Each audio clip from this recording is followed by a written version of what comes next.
তরুপা সেনের চ্যানেলে আপনাদের স্বাগত জানাই। আজকের জেনারেল নলেজের টপিক হলো ভারতীয় সংবিধান। গণপরিষদের সভাপতি কে ছিলেন? রাজেন্দ্র প্রসাদ। ভারতের সংবিধান কোন তারিখে ঘোষণা করা হয়? 26শে জানুয়ারি 1950 সালে। ভারতীয় শাসনতন্ত্র কবে কার্যকরী হয়? 26শে জানুয়ারি 1950 সালে। কত সালে ভারতবর্ষ প্রজাতান্ত্রিক রাষ্ট্ররূপে আত্মপ্রকাশ করে? 1950 সালে। কবে অনুষ্ঠিত হয়েছিল গণপরিষদের প্রথম সভা? 9 ডিসেম্বর 1946 সালে। গণপরিষদের সদস্যরা ছিলেন প্রাদেশিক আইনসভার সদস্যগণ দ্বারা নির্বাচিত।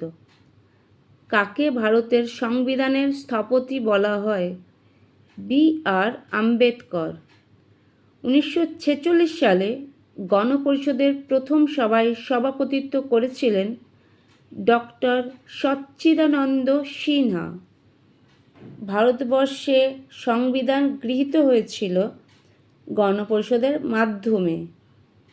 গণপরিষদ যখন গঠিত হয় তখন তার সদস্য সংখ্যা ছিল 389। ভারতবর্ষের সংবিধান রচনার জন্য গণপরিষদ মোট কতকগুলি কমিটি গঠন করেছিল? 13টি। মুসলিম লীগের সদস্যগণ নাম প্রত্যাহার করে নেওয়ার পর গণপরিষদের সদস্য সংখ্যা হয়েছিল কত?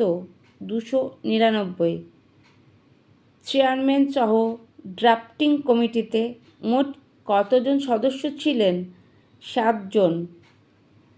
কোন সংগঠন সর্বপ্রথম ভারতবর্ষে সংবিধান রচনার উদ্দেশ্যে একটি গণপরিষদ গঠনের দাবি জানায়? স্বরাজ পার্টি। কী পদ্ধতিতে গণপরিষদের সিদ্ধান্ত গ্রহণ করা হতো?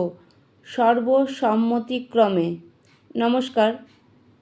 ভিডিওটি ভালো লাগে থাকলে লাইক করে দেবেন এবং চ্যানেলটি একটু সাবস্ক্রাইব করে দেবেন। নমস্কার।